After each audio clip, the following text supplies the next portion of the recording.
Hello and welcome to tonight's show, everybody. Hope you're all well and good. Yeah, so cool. Uh, yeah, I've just been updating my computer and stuff like that. So some things have moved out and stuff like that. So I was trying to sort something out when it didn't work quite well. Nothing new there, is there really? Right, let's see who we've got in the chat. It's been quite a few messages, so I'll just go through them. All the new faces and that. And all the names, should I say. I might repeat one or two, I might not. So, yeah, hopefully everyone's good. Cool, excellent. We've got Tracy in as well.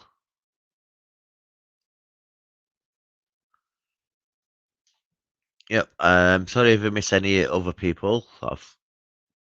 Might have. But, yep, welcome in everyone. Oh, Henry as well. Excellent, 420. Nice to see you in, buddy. Right, we've got Mr. Mawson. Is in the live chat, so we'll let him in. You alright? What? You alright? Yeah, man. Cool. Yeah, what you doing? Doing my live stream. Yeah, man. Yeah. A bit of a silly question, that one. Hey, never mind. Buddy, Big Adventures, excellent. Go and check him out. He's from America, so go and check his channel out, everyone. So, yeah, all help and support each other and be friendly. So it's cool to see other people coming in. I think he's from America, across the pond anyway, so pretty cool. Yeah. So what you've been up to? Same Oh, as? same as. Yeah. No. Yeah. I've been working on a film that I've been working on for months. Yeah. Pardon me. The Bellevue Stadium. It's not far off now. No, it's alright, Mum. Basically, what I've been doing, I've been working on it, then I put it to one side for a bit, and it went missing. So I re-uploaded it, so I have to so I can start editing again. And then while I'm doing that, I actually found the original editing that I've already done of it. So that saved me a hell of a lot of time. So I've started on that one again now. So I've started work back on that video. That will be a good one once it comes out. Near Boston. Yeah, excellent, mate. Cool. Some new friends in the UK. Excellent. We'll go to introduce our next guest when he's ready. He looks alright, sort of. If you can ever say he looks alright. Yes. You right, Matt? How's things? See if I can get it. Nope, hang on. Nope. That's another one on the floor. I'm not very good at this, by the way, but nope. Another one on the floor. It's all right, the dog will have them. Ah! You're doing it on purpose. Are you on a diet or something? And that's your new diet. It's a good way of keeping weight off. Yeah. Oh! Hello, David. Dog's having them, it's all right. Never mind. I'm not all that good, see. It's throwing sweets. It's sweets or peanuts? Mm. I've peanuts. Angel's really well. She's by Ella. Oh, yeah. She's alright. there's She's Angel. like, no. She's like, no. Aye, she's got a new background, you can see. Urbex. Urbex. That's where I want to live. Yeah, pretty cool picture. Yeah. We like crawling around shitholes like that. Powder you got £2 on. What it? Yeah. You know. Mawson, they've set the countdown now, right, for Mawson having to go. And started at 7 minutes and counting. Yeah, that's why I put him on straight away as soon as I could. £2. I got this from Morrison's, yeah. If they don't bring that, yeah. They don't bring price of coffee down, we'll be drinking tea. Why tea? Just get a different coffee. Hmm. You know what I mean? Just get a cheaper coffee. Send a Nescafe.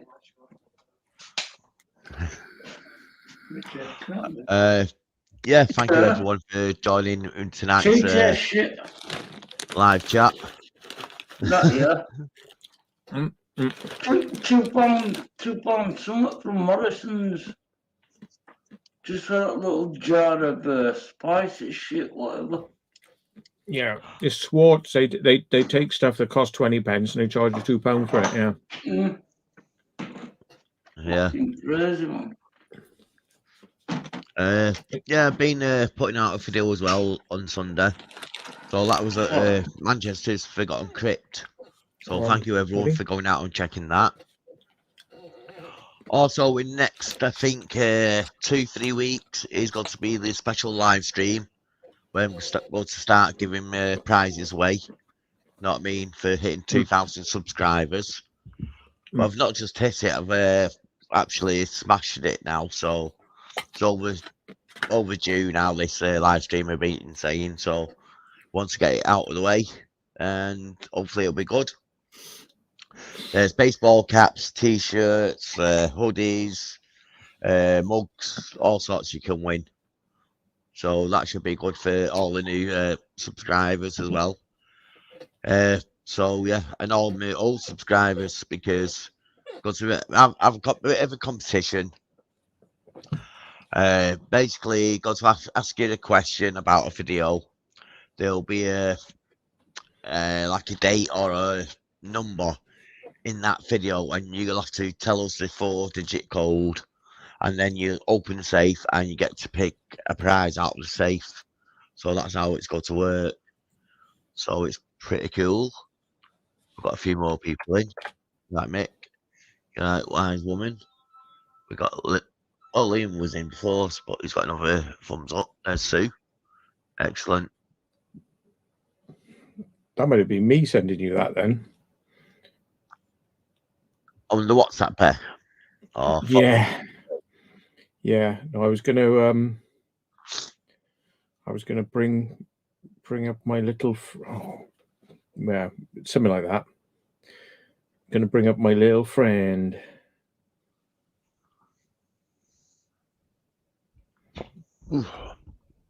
Pardon me. I'm a little bit below it, so I didn't keep burping.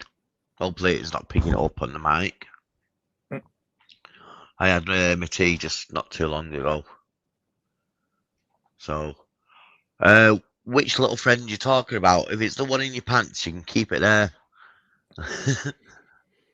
Well, I've got it out for you before, and you never. Oh shit! Sorry. There we are. Ah, I can see now. I'll introduce your little friend. My little friend. Angel. There she is.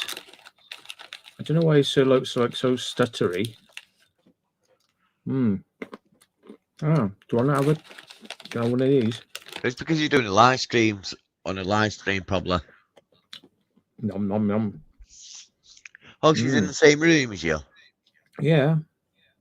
Webcam, is it a different webcam? That's my hand. So give me more. Want some more, dear? Here you go in. Is that a bandage around the arm? Leg? Yeah. Yeah. Oh, bless her. Yeah, just to stop her licking it because she licked it raw and then it became a scab. And it wasn't like that until she started licking it. She just like licked it until it became an issue. Mm. Mm. Cool. Say goodbye, then, Angel. Bye, bye, Bye, everybody. Bye. Yeah, she's looking good and healthy again, isn't she, really? Mm. All concerned about what you put in your mouth. Yeah. It's like tennis. She looks at my mouth as it goes into my mouth, and she looks back at the packet as my hand goes to back it, and she looks at me. It's like tennis. Yeah. Hmm. So she's been out again and then back to normal walkies and all that. Oops. Oh, you got your earphones on, so she can't hear that. That's cool. Yeah. Yeah. She was out running this afternoon. I took her out with the tennis ball. She was running after it, so I filmed it a little bit. I'll put the footage up for the members, because people are going to go, "Why are you sharing your little shitty videos, Matt?" For the masses, they probably don't need to see it, but for members. Seen a drone today flying across the sky a Mm. few times, yeah. It's not like you see them every day, you know what I mean? Fair enough, I've got one. And I see mine virtually every day if I look at it, but talking, you don't see them in the sky often. And it was around at my son's, so I told him there's a drone up there in the sky. Went, oh, right, yeah, I can see it. Then we just get talking. Yeah, it forgets all about the drone and it comes back across it over us. It starts ducking and what's going on? Oh, it's a drone, isn't it? I went, yeah. You thought it was a bee or something. Yeah. I said, what are you like? I've just told you there's a bleeding drone in the air. Have you seen it? I was flying my drone in Portsmouth today. It was quite good, but it's very windy, but it still did absolutely fine because it's the GPS signal lost. Oh, really? GPS signal lost? Have I still got it on then? Okay. Not anymore. Yeah, I watched the hovercraft, the passenger hovercraft, go out from Portsmouth and go across the Isle of Wight, and I filmed it the whole way, zoomed in on my camera, and basically it sort of took off, and then within about 3-4 minutes, it was halfway across the channel. And within about 8 minutes, it was on the other side, and sort of, by 9 minutes, it was climbing up and getting into its little sort of bay on the other side. So I was like, Jesus, that is quick. Where was that across? That'd take you about 45 minutes if you're on a boat. Where was that across, do you say? Portsmouth to, I think it's Ryde in the Isle of Wight. Oh, yeah. Oh. Yeah. Yeah. Right to her. Yeah, you should change out her batteries and see if she goes a bit faster.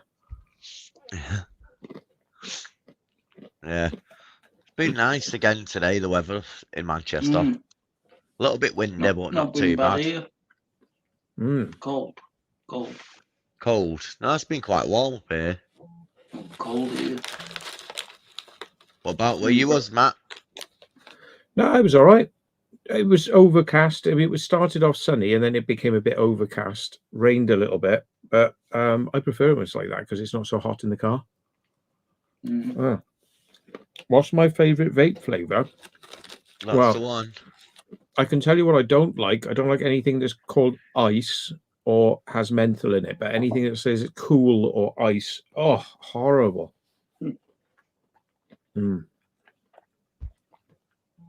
Have you ever took a ferry over there, hovercraft over? No?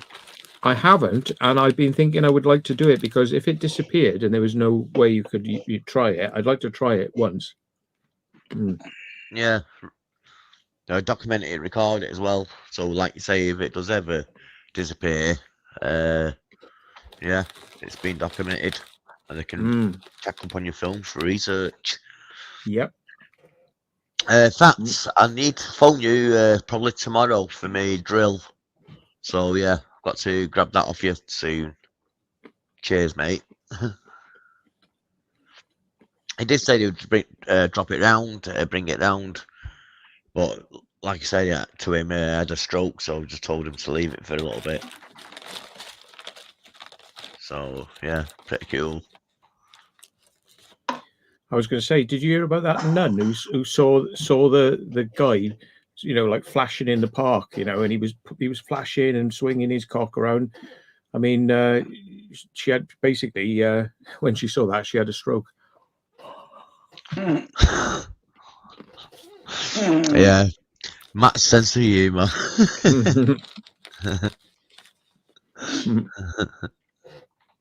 What are you like? I don't know. Yeah, pretty funny though.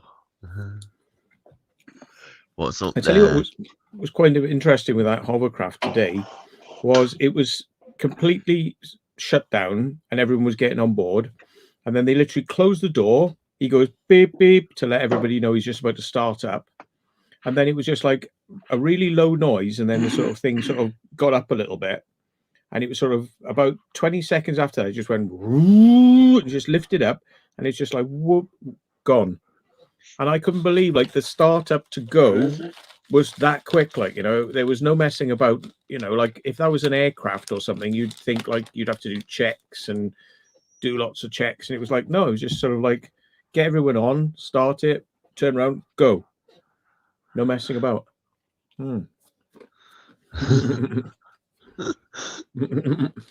Yeah, that's the one. Me fucking hungry.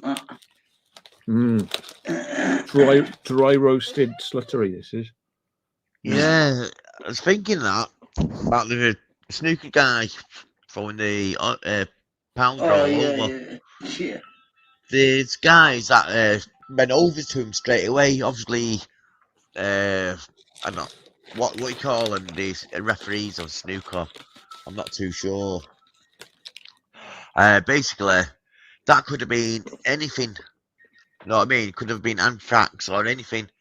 And they were in over without any masks. It could have been anyone. So pretty dangerous that. Seeing it was in what you call it? A combined space, really. Yeah. But it is stands out a lot of pressures that people are under when they're organising things like that these days. It's crazy, man. Yeah. Crazy. Especially when they're all stood up motorway and stuff. What's that about? You know what I mean? All stop oil and all this shit. You know, everything needs oil. How you can cook your potato chips or whatever. No, that's a different type of oil. yeah. But saying that, they do need that type of oil to get the oil going for tractors and stuff and machines. Yeah. So yeah.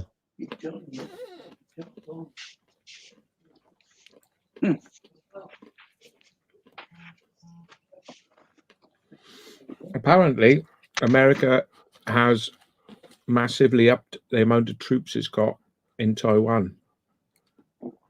They sent a load of them over, and the reason they've done it is because a Chinese general has said that they will definitely be at war by 2025. So that's basically they're counting down now. They've said like that's when we're going to do it. Once you say something like that, no, just reading that orange Freemason colour. Go on. Yeah, when you make a statement like that, it's going to be hard to backpedal then, isn't it? So China's like, we're going to do it. Yeah, but wouldn't it supposed to be an exercise over there something as well? And that's why they put the troops over there. But saying that, we know what happened over in Ukraine exercise. With the Russia doing their exercises. That's right, yeah. Yeah. Oh, the spastics are in. Oh, hello. Hello, Autisticus Spasticus. Yep. At least they're welcome in, you know what I mean? Everyone's welcome here. I'm here. I'm welcome. Yeah. Disabled people as well. All coloured people, all different cultures. That's of life. racist. You can't call them coloured anymore. You can't call them coloured. You flagrant I'm a coloured racist person. I'm a coloured person, so yeah, I'm slightly We brown. don't want no transgender people colours. here, though. So yeah, so everyone's welcome. See you. I problems, no identify. problems. I identify as a small black child. Yeah. I'm hoping somebody's going to adopt me. I Yeah. identify as a unicorn. Prove I just me like- wrong. I just like everyone to get the right medication, what they should be taking. That's what it should be. What we should say. Let's hope they're taking the right medications for purposes. Yeah, China are ramping up their bullshit. I think China need a bit of a lesson in like world politics and like fuck right off.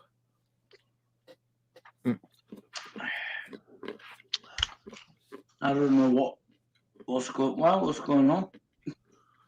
And they want to invade Taiwan, take it over. They say that it's their country, but Taiwan are like, no, we're independent. Yeah. Taiwan. So China wants to do a Ukraine and just get in there and just kill everyone, and take the place over. And they really want it because it's one of the biggest semiconductor places in the world. It's the most highly sophisticated place. And they think, oh, if we take them over, we'll get all that stuff.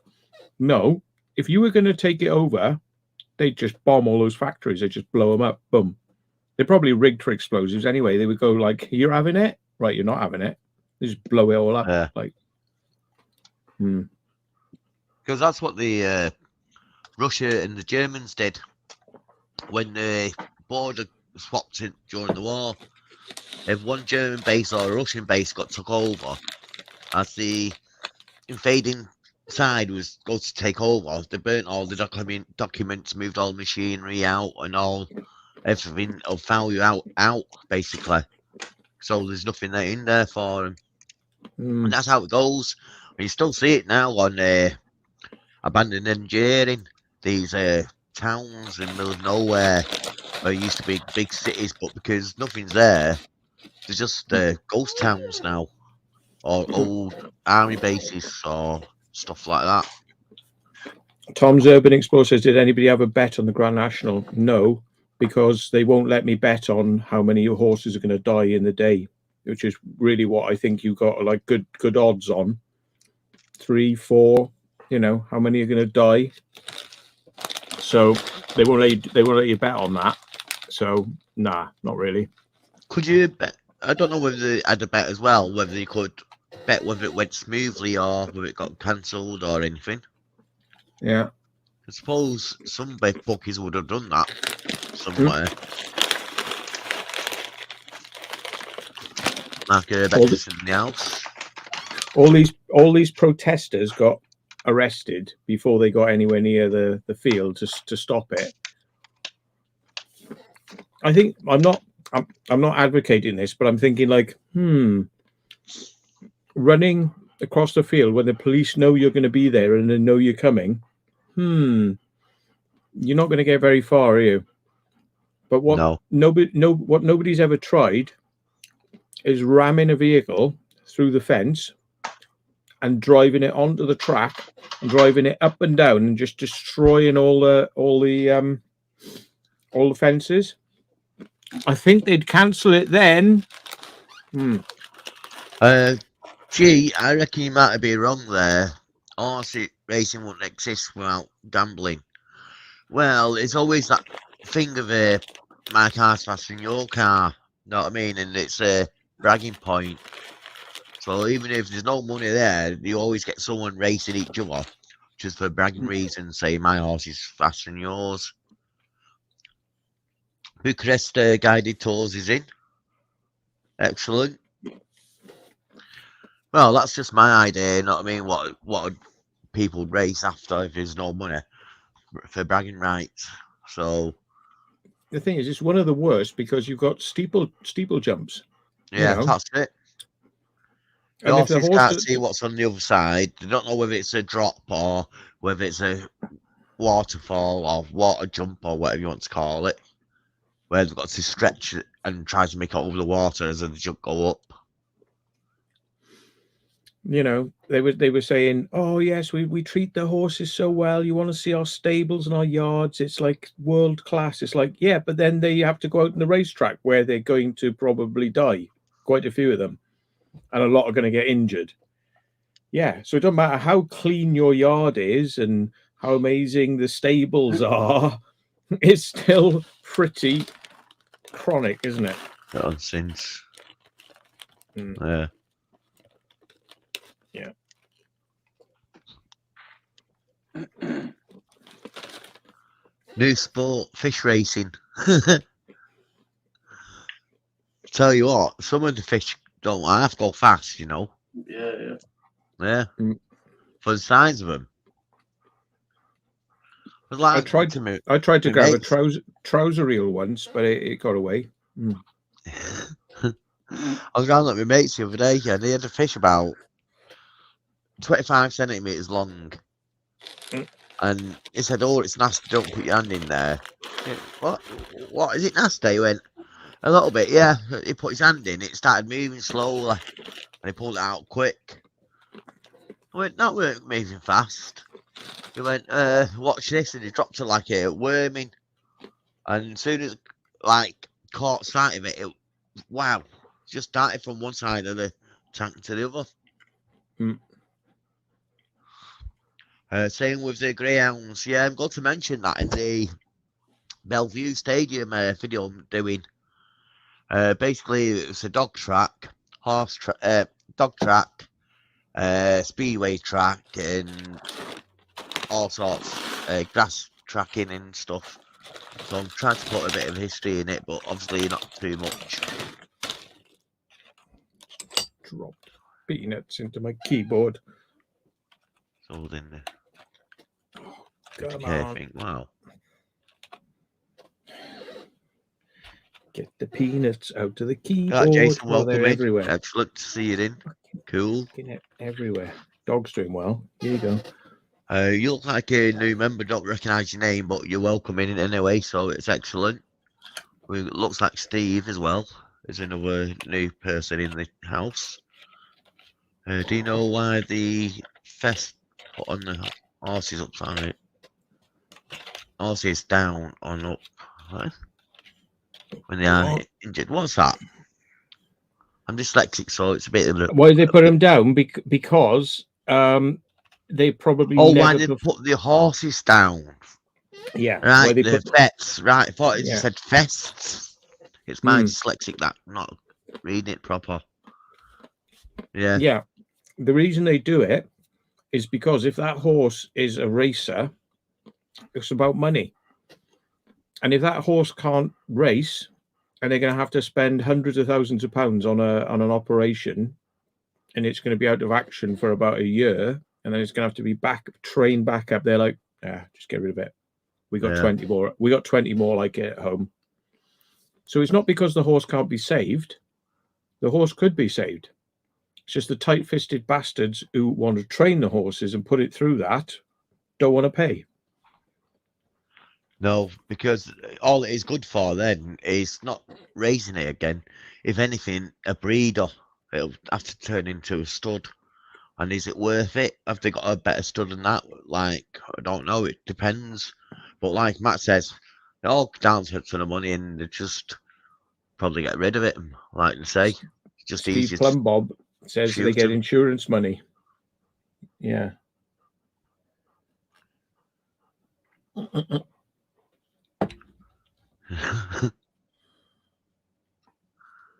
Yeah, because they get insurance money.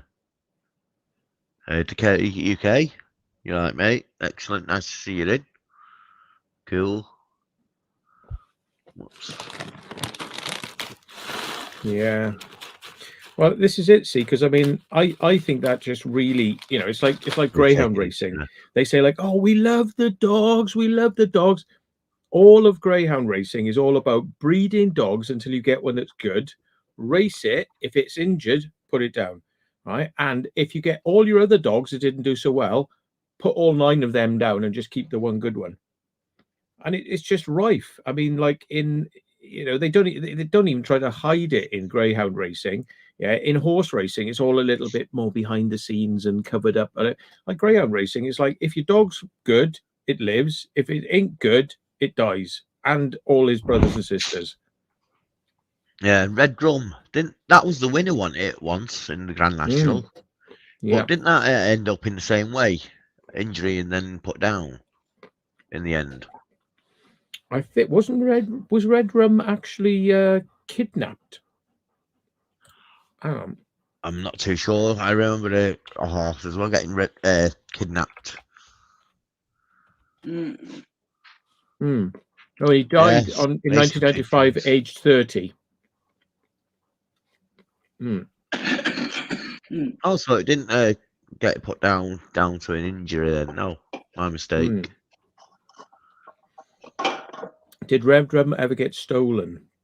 Thieves stole a life-size statue of the Red Rum from outside from a house.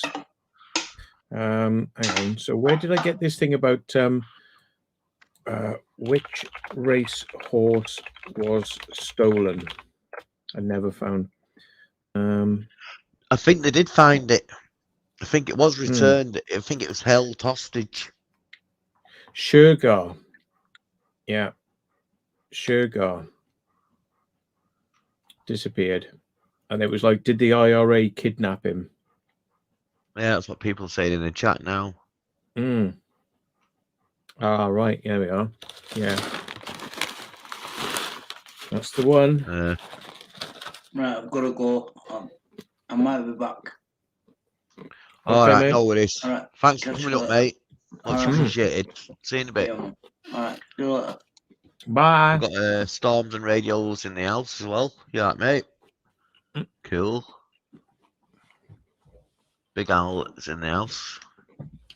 What, Big Gay Owl?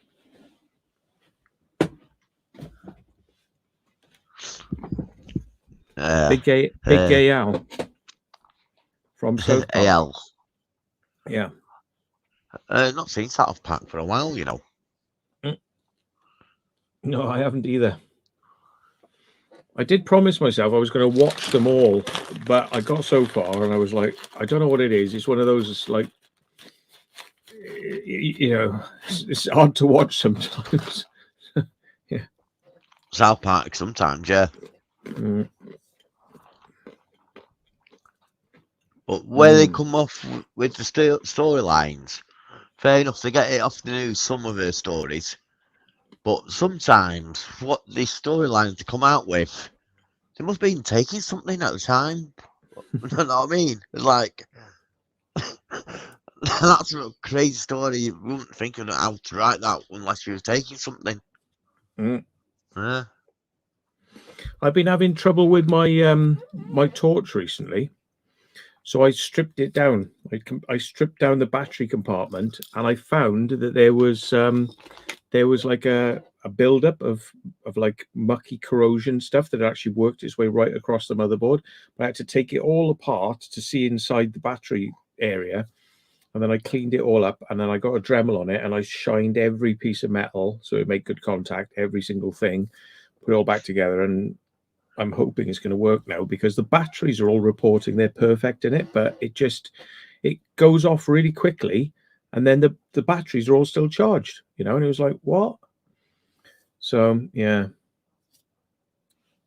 But they're asking me, how's Angel doing? Yeah, sorry, Angel's doing really well. Yeah. She's right by here.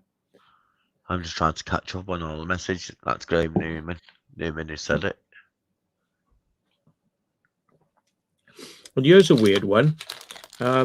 One battery out of 4 had discharged. It was almost like as if he was ignoring 3 batteries and just discharging one, which was weird because they're all connected into each other. So there's no reason it should do that unless one of the batteries is duff, because they get a resistance in them and it changes. And if one battery's duff, it like has a higher resistance. And I think basically that then will drain, whereas the others won't. So there's a special type of battery charger you can get. I didn't realize this because I use just this, which is like a standard sort of, it charges and it tells you that it's reached the top and that's it. But you can get a slightly better one than that. I've ordered one, 30 quid. Put all your batteries in, charges up.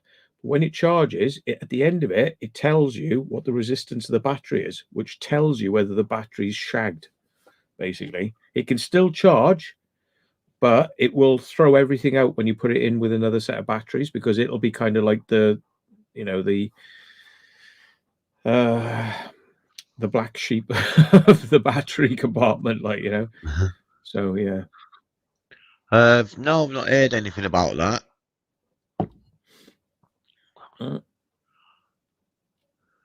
No, I've not heard anything about that, really. So I can't really say anything. What is it? Cows on fire? Dirty cows or something. In yeah. Dirty cows in Texas burnt to death. 20,000. Jesus. We had something down the road here. There was a farm, and it was cramming pigs into like a small barn area, and they were leaving all the straw and hay. They just chuck it in there, and then they just scoop it out and just leave it, and it wasn't considered a sanitary or safe way to handle pigs because there were too many and there was a lot of straw around. Anyway, something happened, got set on fire. All the pigs were in a tight container, and there was about 2,000 pigs. Bang, killed all of them. And the ones it didn't kill had to be immediately humanely killed because they were basically burnt to shit. And that farmer, I think he was, I don't think he was banned for life, but he was banned for a large period of time. Look, and the thing is, it's like, that they're just going to get round that. They're sly little bastards, them farmers. So what he'll probably do is he won't have it in his name anymore, but it'll still be his farm, but it'll be in his mate's name. So he'll still have pigs, and he'll just go back to doing it again. Yeah, that's it. That's what they do. If he can't do it, he'll get his brother or his son or someone to do it for him. Yeah. So it's crazy. Someone was asking about your scooter as well. You've still got that? Is that still open and charged and working all right? Batteries died on it, so I had to get a new battery pack. But prior to that, I'd actually tried soldering in new components and all sorts of things, and it didn't work. So in the end, I stripped out all the batteries, which I now have, and I use in my vape. So they've got tons of the bloody things, but I use them in the vape. But yeah, the scooter goes really well. It's not got the range that they say, though. Like they say, it can go like 13 kilometers and all this. It's like, yeah, whatever.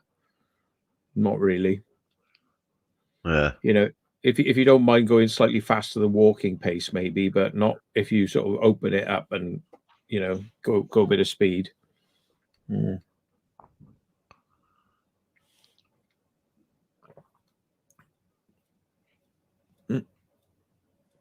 Every time we dropped a piece of copper, he claimed a cow had died. MOD paid him £10,000 per cow. Jesus Christ. Wow. Mad that, isn't it? No, to rake it in some people. Hey, you might be interested in this, Will. This is because you like your cars and stuff. I heard a story earlier on that the police were getting fires in their BMW cars. So basically they were catching fire, and then the BMW said, well, we did send you like a revised service schedule because the way you drive them is not good for them.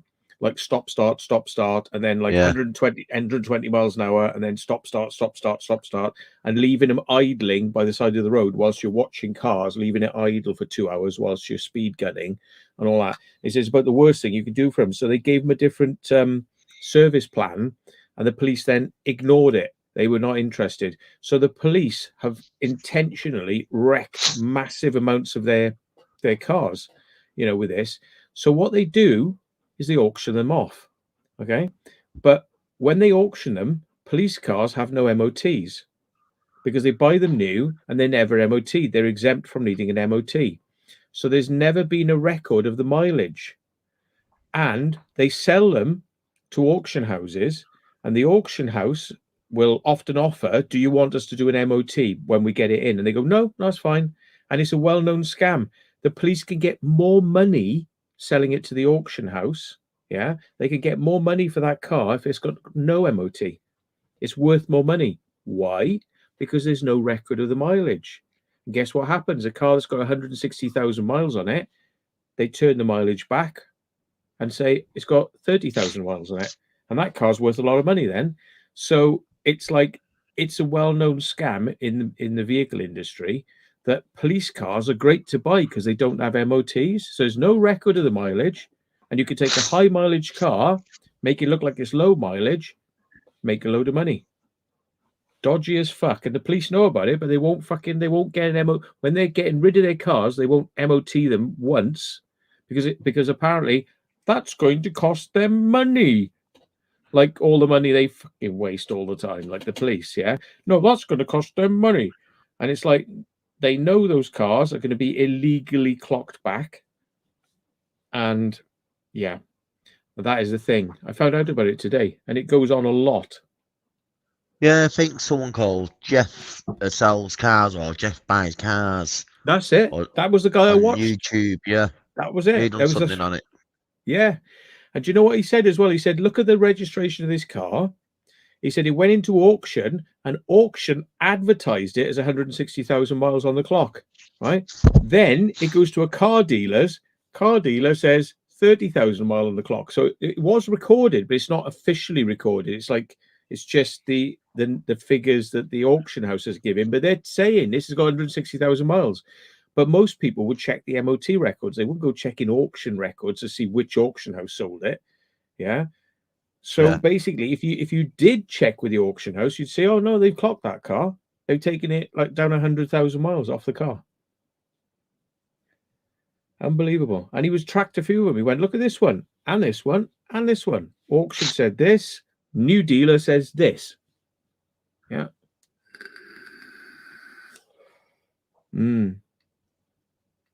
So what the police have been what the police have been doing as well is, if it's these BMWs that have got this problem, they sell them to auction like that, but the auctions then have to sell them as broken cars because the police have gone in there with a drill and they drilled into the side of the engine to disable the car. So they wreck the engine because they don't want anyone coming back saying, well, that car you sold into auction was a police car and something's happened to it.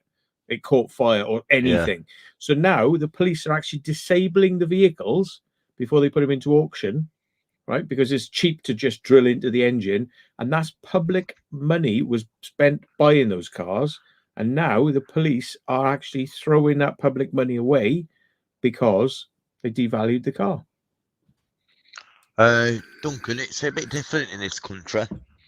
The police over there, I used to make police cars, undercover police cars and stuff like that. And basically over there, they look at the car, need to know what spec they need. And basically they got the spec. They needed a car that goes over 150 miles an hour, 4-door, easy to get parts for and stuff like that. So after shaking it all down, they came up with the Golf, is it Golf R or something? So they started getting a few of them, and they were for Northern Ireland basically.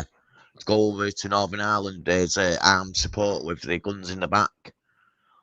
But I said to the guy where he worked, don't they soup the cars up? They went, no, they keep them standard, but they order the spec, see what spec they need, and then look for the cars that are already can deliver that spec. So that's how they do it over here. They don't actually soup the cars up over here. They might have done in the past, but these days they don't.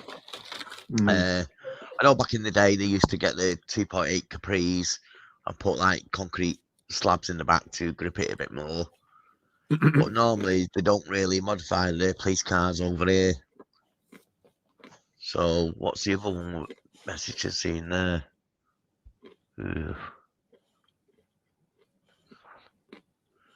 Yeah, they aren't allowed to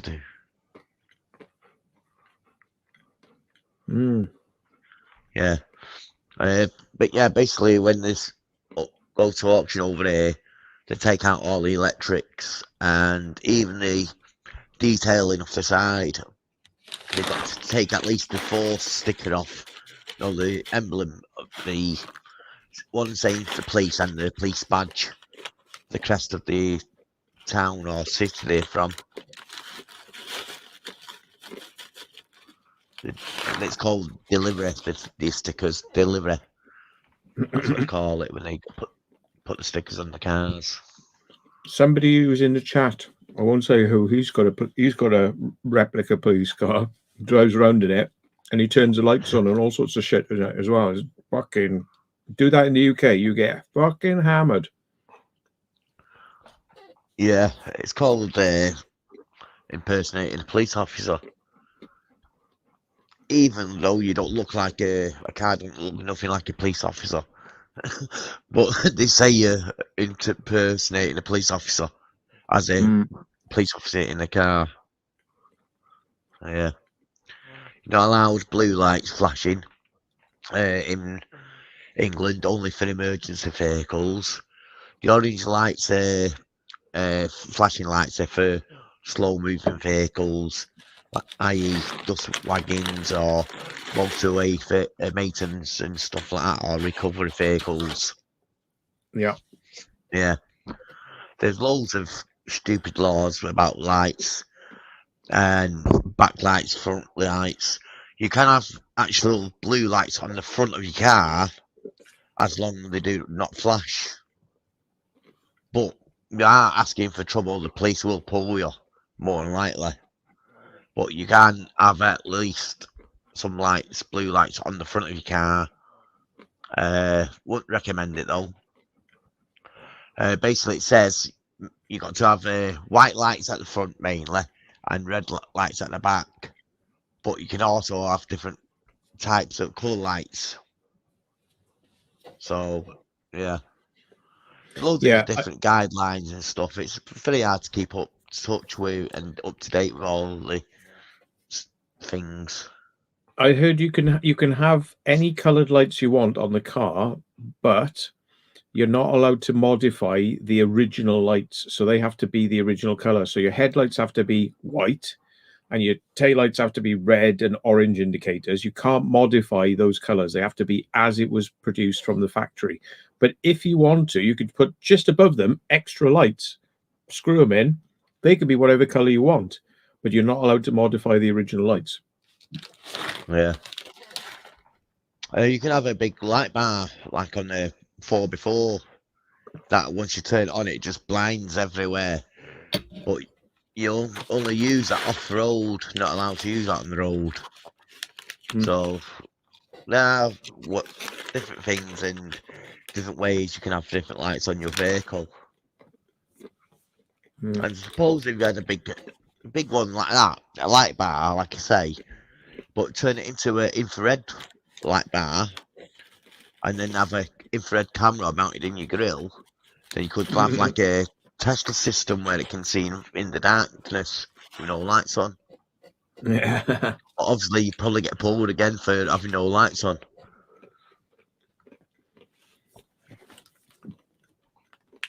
Yeah. On the motorway at night. Yeah. Years ago, I had something like that. There was a car crash and the police closed the road off with these little flashing blue lights with battery packs in. And you got to have a little pin to turn them off and on, push like a little through hole to turn it on and off. So me and my mates thought it'd be a great idea to have one of these away. So we grabbed it, ran off, shoved it up our coat, got back in the car, pulled it out, tried to turn it off. We couldn't turn it off because you needed a little pin. We didn't know about that. So I was like, oh yeah, covered it back up. And then we found out you need a little pin to sort it on and off. So we done that, and then a few times we just sat at the side of the road quite late at night when it's dark and waiting for fast cars to like fly past us as fast as they go, speeding cars basically. Then we turn the light on and just fly as fast as we can up behind them. And they pull over to one side. We just keep going. Know what I mean? It was like, yeah. But that was against the law. I'm sure it was. One thing because we was probably speeding as well. and 2 nicking the light. Well, I said me and mates there, so I'll just blame it on my mates. Yeah. So pretty much when you do daft things like that, kids. But when you look at it back now, we've got Barry Little in the house. Yay. And Hello, Carl. Barry. Exploring Carl. And Ghost Excellent. Adventures of Cornwall. Yep. And Tracy Carl, Jackson. And The Secret Vault. Haley. Yep, Haley's in the house. Carl, we had up before. B's in the house. Tracy, we had up before. Mm. Yeah. Lynn Sellers, who comes on my channel, she's bought tickets to come to Urbageddon in August, so she's gonna try and make her way down. So that's one more member that we will probably see. Tell us in the chat, Excellent. anybody, if you got tickets to come.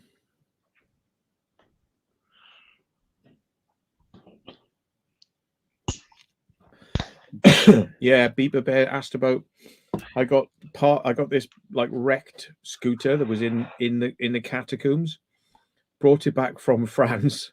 Thought, oh, maybe I can get some bits off this. Nah. The only thing that was possibly useful was the battery, but you know, it was like everything else was just smashed to bits. The wires had come off the front wheel, which is the drive. You know, that was like smashed. I couldn't get the wheel apart. It was like must have been glued or something, and it was just like you couldn't get it apart. The handlebars were bent. It was like, yeah, it was just all over the place, really. It's Beeper Bear. Thingy. Blinders Beepers. I don't know. Because look, it's put Duncan there's put a message. Was that a friend underneath the bed? That's I'm sure it was Beepers Bleepers that had a camera on top of the dog and it sniffed someone underneath the bed, and they only found out once they watched it. So that's why it just made me think it's the same person. I don't understand why that person was hiding. Like, why bother hiding? Like, it's weird. Mm. I know some people said to me, like, oh, they probably staged that and whatnot, but they couldn't be sure where the dog was going to go, and the dog ran away. The dog was frightened. If it had smelt somebody that it knew, it probably wouldn't have run away. I'm guessing, but you know, Yeah. You never know. Some people's they like a little joke, don't they? Bear's Matt's dog. All right. Yeah, it's probably Beeper Bear then. Yeah. So the dogs come on the channel tonight then. So has he got port to text conversion? Has he? PSI Paranormal Investigator. All right, welcome in. Cool, nice to have you in. Hey, Mr. Beepers. If you don't end up going abroad, come to Urbageddon. You did say he couldn't come because he's going to be away, but if it falls through, come to Urbageddon. Yeah. Yeah, he's saying it never barks unless it's scared to death. I've seen Mr. Matt's arse a few times. He literally he pulled his trousers down, like, you know, a few times. Like when I was trying to crawl through like tunnels and stuff like that, he's just gone, have some of that, and I'm like, oh, you like showing your arse, don't you, Mr. Matt? But I don't know if this is something you do on your channel very often, but I've copped an eyeful a few times now. Blinders Bleepers, yeah, History Seekers, that's the one. See, prior to Jordan pulling his tackle out, and then the other Jordan pulling his tackle out, and then me getting involved and me pulling my tackle out as well. So we've all done it now. Prior to all of that, the guy who started it off was Matt at Finders Beepers History Seekers. Sorry, I got hiccups now. History Seekers. Yeah. Yeah. That's it. You don't know who's watching your channel or who watches your channel. You know what I mean? I didn't know. I have a clue. Who watches my channel or live streams. And he probably didn't have a clue that I've watched this a few times. Well, he might have seen me in his live streams when he's doing a premiere. That's if I'm up in early enough in the mornings because he likes to get them out quite early in the mornings.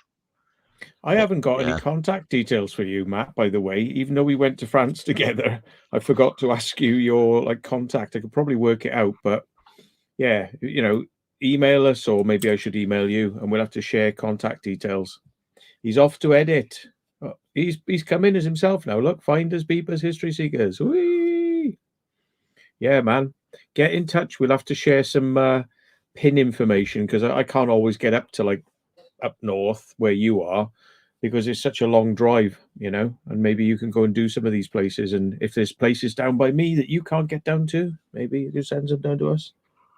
Yeah, I must admit, I've seen some of the stuff where he walks and the drops and hide things. I'm like, oh yeah, that's a bit high. But then again, it opens ideas of how to get in certain places when they've both totally been sealed in the past. So yeah, quite a good channel. Go and check him out if you haven't. Catch you all later, mate. Cheers. Take it easy. Yeah, cheers. Come to Urbageddon. Come to Urbageddon. Very good laugh. Also, Bearded Reality's not coming. I'm sure I told you that, Matt. Yeah, he said he was going to, and he's changed his mind. If anybody can, you know, have a word with Bearded Reality and try and get him to come. See you, finders, beepers. Cheers, mate. So, yeah, if anybody can have a word with Bearded Reality and guilt trip him into coming, like, you know, sort of, yeah.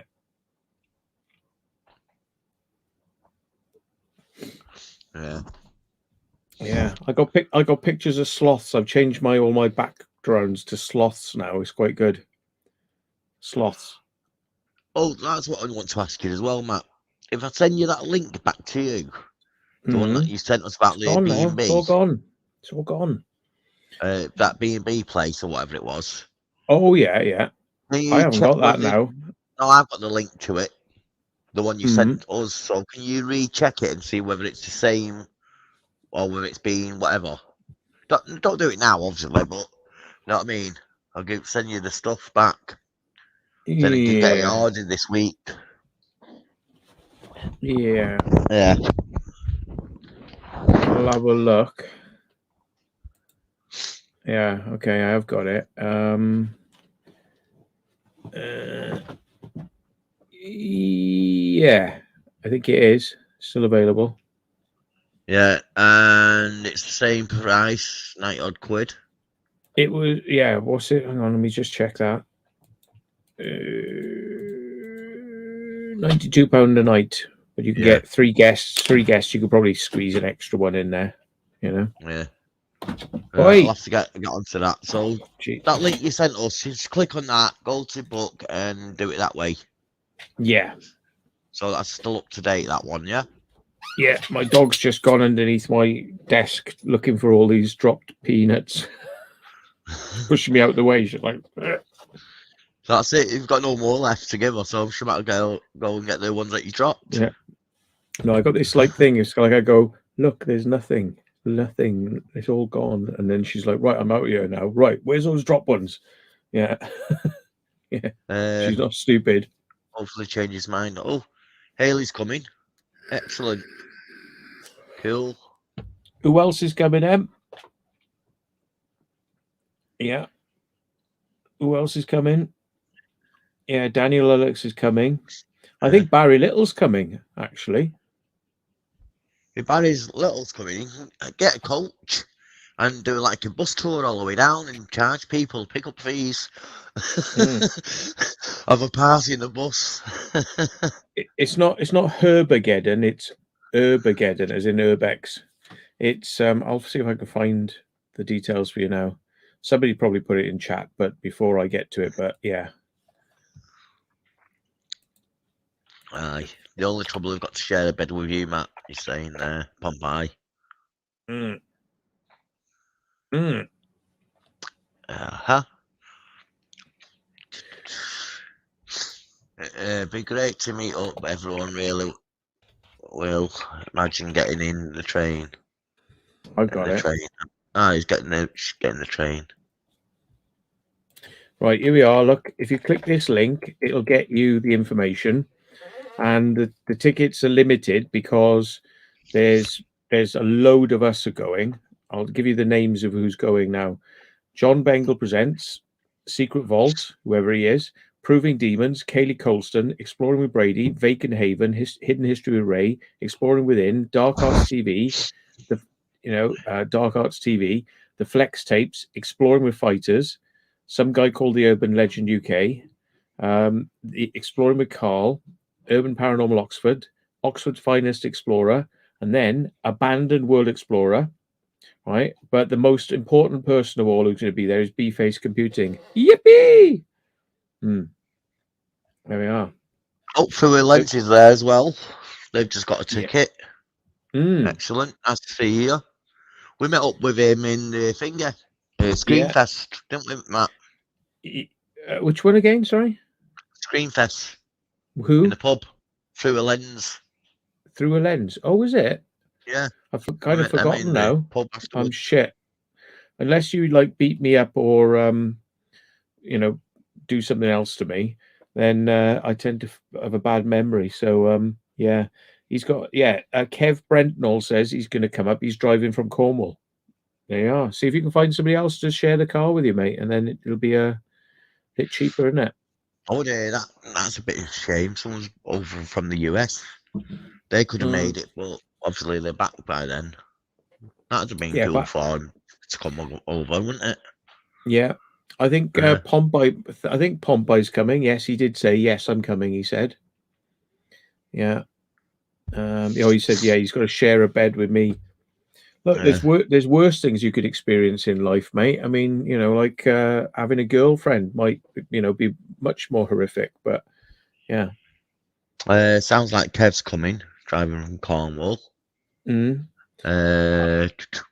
I think Dinkum Aussie's considering it, but it's a outside chance, that one. But he's considering it. He hasn't said no, but I think it's going to be a hard one. Yeah. It looks like B said she was at one point by the messages there. She said no. Oh, no, she can't. Yeah. Yeah. Yeah, Lynn Gypsy's coming.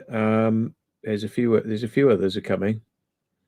Some people have they bought their tickets as well, even though they're explorers, they've kind of bought tickets for it. So yeah.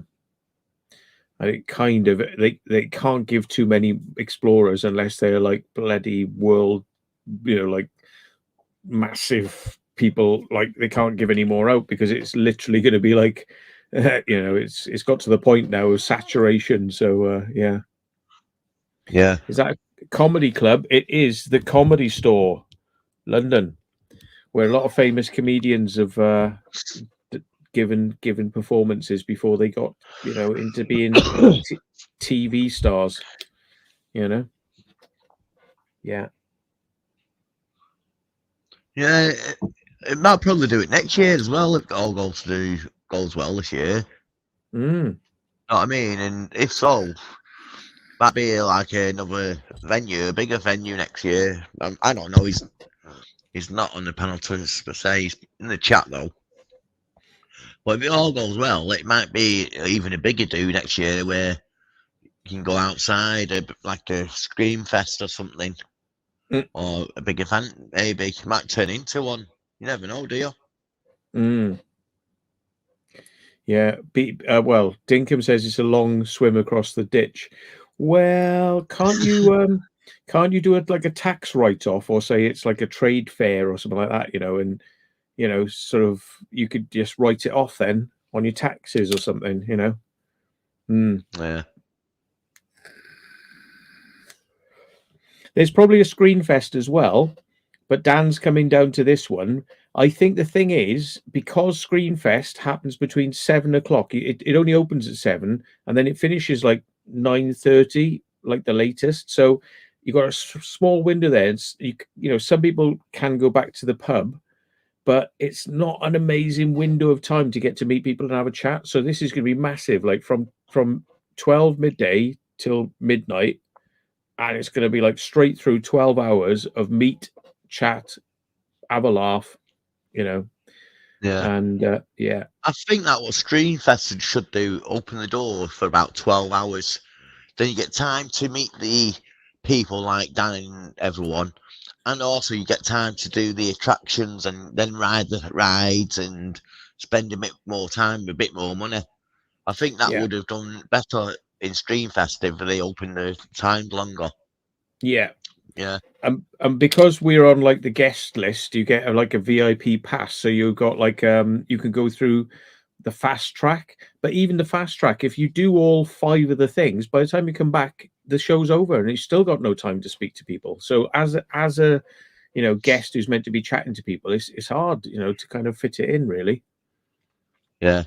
I don't know which one you're talking about, whether it's Armageddon or Screenfest, but I'm sure Screenfest is again this year, or will be again next year. I think it's every year that now, isn't it? Screenfest. Bit of a logistical nightmare from Belfast. Can't you take the Ireland to UK channel? You know, can't you get the Eurostar from Ireland under the sea? You'd be there in no time.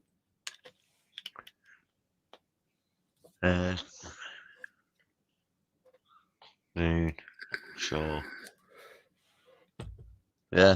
Yeah. Hopefully, like you say, I want to get down there the day before, so I'm not knackered, so I can, after driving, spend the night, crash out proper, wake up the next day, have something to eat, have a walk about the town, and then go there, and then also have a good night's kip after having a beer. Get up, have something else to eat the next day, and then feeling fresh and washed up and cleaned and all that, we can drive back. It won't be knackered as it was last time. Little gentleman's wash in the sink before you leave, like, you know, be all right then. Well, it looks nice, the place that you found for us. So I'd show it, but I can't yet because it's not been booked. So I want to book it before we can show you. Yeah. No tunnel from Ireland to UK. LOL. Oh, well, you know, you got to get across on a ferry, which takes about 3 hours on a ferry, I think it is, from Ireland to the UK, and then you got to drive from like Fishguard or Holyhead or something like that. And yeah, it's a long old drive, but God, I've done drives like that. What? It's like Staffordshire, I think. It's like somewhere up in Staffordshire. Midlands, just above Midlands, isn't it? It's quite close to where Alton Towers is, really. It's not far from there, I think. Yeah. Just thinking of an airport, maybe a little international flight. Yeah, you get into West Midlands. Like, where is Screamfest? It might be easiest Burton on Trent, I think it is. Screamfest 2023. It's they've got it. I'm loading it up now. Scare attractions, same attractions as last year. Same people, same crew. It's in Taton Hill, Burton upon Trent, Staffordshire. But when is it? In November, won't it? Again. Dates. Halloween. Yeah, it will be. Yeah, you're right. It says just coming soon, it says, but it hasn't got the dates. Here we are. You can choose to come in at 6:30, 7 or 7:30, but the site closes at 11. I think I got there at 7 and I spent an hour with people, and then the rest of the time was taken up going round. So, you know, it'd be good if Dan, just because he's in his own little tent, if they could get people to be able to come in a bit earlier than that, so there's more meet time. But yeah. Yeah, it was crazy. Like, you know,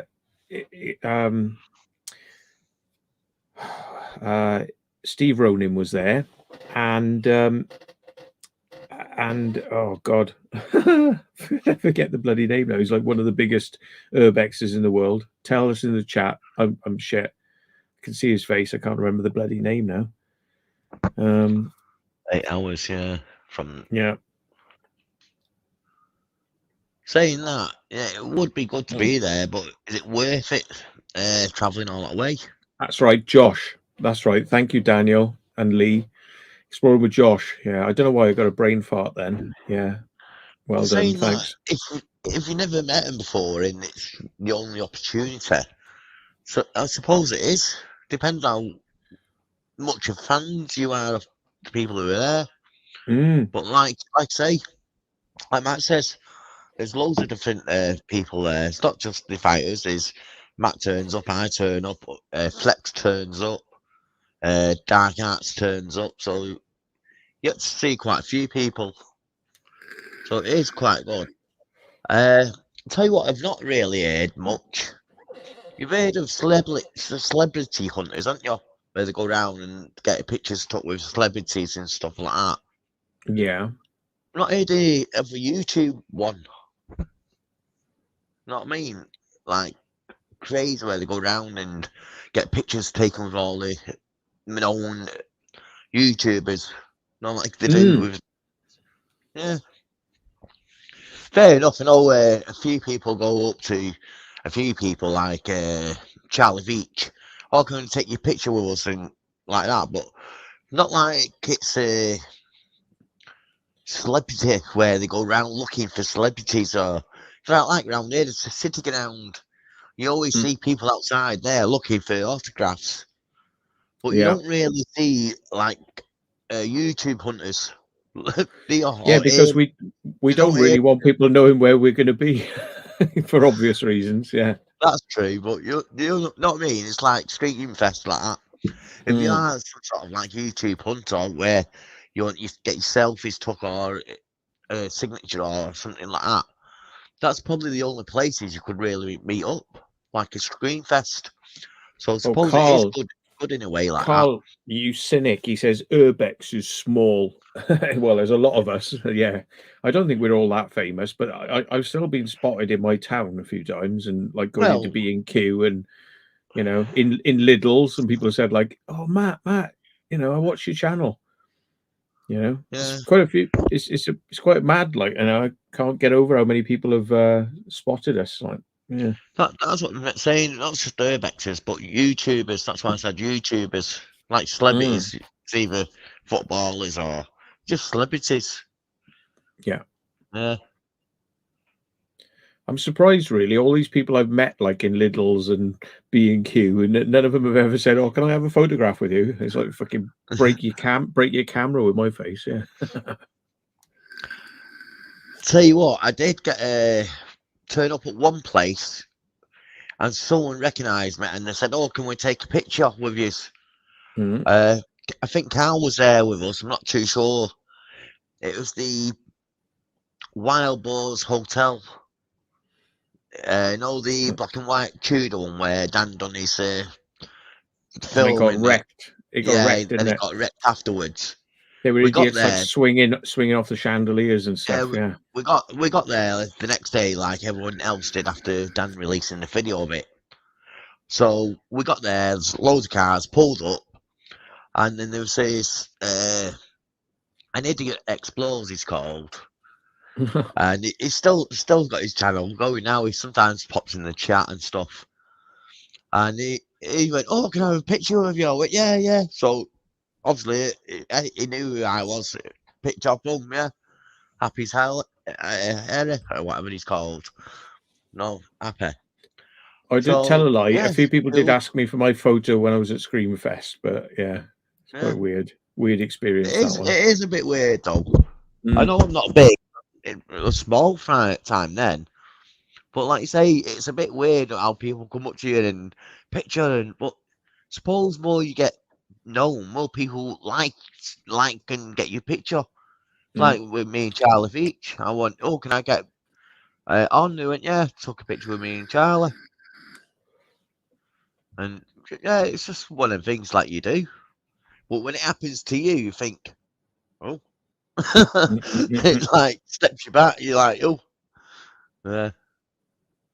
But yeah, if you see us out and about, don't be shy. Come and say hi to us. You know what I mean? All I can tell you to do is F off. Yeah. No, I wouldn't do that. Yeah. So what do you reckon then, Dinkum? Still time? Still time? Ali Law, Come though, on. he got quite popular, didn't he, in his own town and stuff? Yeah. I took him out with my boat once and we went to the Isle of Wight and like people were just like round him like a magnet straight away. They all knew him. Yeah. Mm. Oh, Dave's in as well. Yeah, Dave. Excellent. David's Drone Adventures. Bloody hell, man. How are you doing? Yeah, I've seen this latest video. It's not David's drone video. I'm talking about Ali's. Ali Law's life or whatever it's called. Yeah. What's he done? He's going down a hole, wasn't he? Big The hole, last one. 200-foot Yeah. hole or something, yeah. I haven't watched it yet, but I did see it up there. Yeah, I should watch it. Yes, Carl.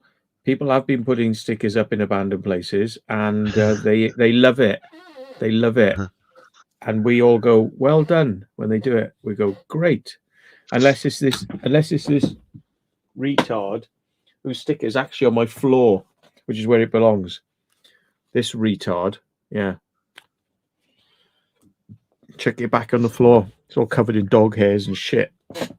I was wearing my hoodie the other day, coming out of his shop, and I heard someone just reading the back of it. So I turned around and went, "Oh, you're reading my hoodie?" He went, "Yeah, what is it, a YouTube channel?" So I said, "Yeah, go and check me out on YouTube."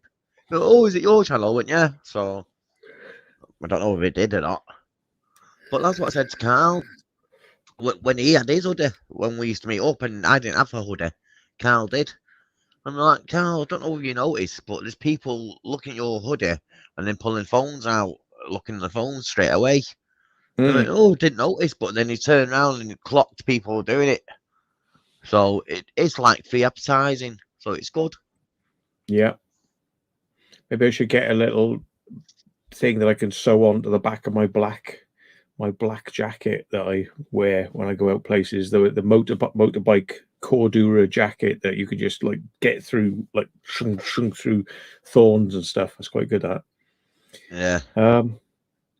Carl says he doesn't wear his anymore. You should do. It's like free advertising, like you say. Yeah, he's too famous. No, he doesn't want any more attention, Mr. Carl. But yeah, Dinkum hasn't said when he's going to come. You come. Yeah. Yeah. But in a way, also wearing your hoodies with your logo on the back is probably not the best time to go looking at places either. Because fair enough, I live in Manchester and I want to find underground Manchester. But Manchester's got thousands of people in there, so with me wearing my hoodie, it's great for people seeing my hoodie and getting noticed and stuff like that. But also, it might draw attention to security saying, "Oh, look, there's a YouTuber. What's he doing? Why is he looking at this building? Or where's he going down this back alley? Or, you know what I mean? It's sometimes better not to wear your hoodies in certain situations. So you've got to suss out what you can wear or where you can wear certain stuff and stuff like that. It's like the video I did there the other week about the underground Manchester. It was on a building site, but I knew there's no security on there at night, and I knew there's no builders there. So I turned up when everyone's gone, wearing my hard hat on, wearing like work pants with my logo on the back, but on my hard hat, it had the same logo on my helmet as it did on my top. So it all looks quite official. So anyone who'd see me there would have just thought I was working there. You know what I mean? So it all works and ways and roundabouts in a way. You just got to suss Yeah. out the way of approaching a place, whether you should be dressed like how you are, or take your hoodie off, or just make your appearance look different. Because I've had it where I've been to places and they see YouTube on your top, and they're like, don't like YouTubers, and but if you take that top off, you get past that barrier, and once you start telling what you're doing and all that, then they open up and start talking to you, and then you tell them you got a channel, and they say, "Oh, what are you doing?" And you know what I mean? It's a bit, you just got to suss out each situation as it comes. Mm. You know what I mean? And always try and treat people how you want to be treated yourself. That's how I see. So Yeah, it's funny. I did a location which the members have seen it because I put it up for the members, but it's not out on the main thing yet. But went to this place called King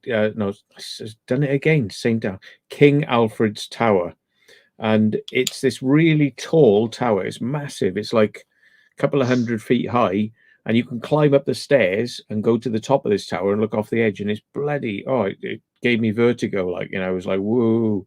You know, when I was up there. But the thing is, when I went in there, like 5 minutes earlier, I'd been saying like, yeah, I'm gonna have to pay £5 now to National Trust. And I can't stand National Trust, and all this. And then I went in there and said, like, I got a camera, it's all right. And they were like, yeah. The people there were really nice. They were really nice people. And they said, oh, you YouTube? And I said, yes. So I told them my channel. And one of them then said, oh, so you're like DJ Audits then, are you? And I went, no. I said, you know DJ Audits? And he went, yeah. I said, you watch his channel? He goes, yeah. I said, yeah. Well, he comes into our chat. Like, you know, he knows me, and I know of him, and he comes into our chat. So the guy was quite impressed with that. He wasn't impressed with me, I don't think, but he's impressed with DJ Audits. So yeah. But it's like a little community. YouTube is a community, I'd say, in a way. Know what I mean? Other YouTubers get to know other YouTubers, and even if they're not in the same thing, they still get to know each other, because obviously someone always wants to see something else. Because if you're into urbex, you don't want to see urbex 24/7. You want a little break. You might want something else, like cooking, or something like food, or I want to cook something nice. You might be into cooking a little bit. So you might go on their channels, and then they might see you leave comments, and that's how people get about.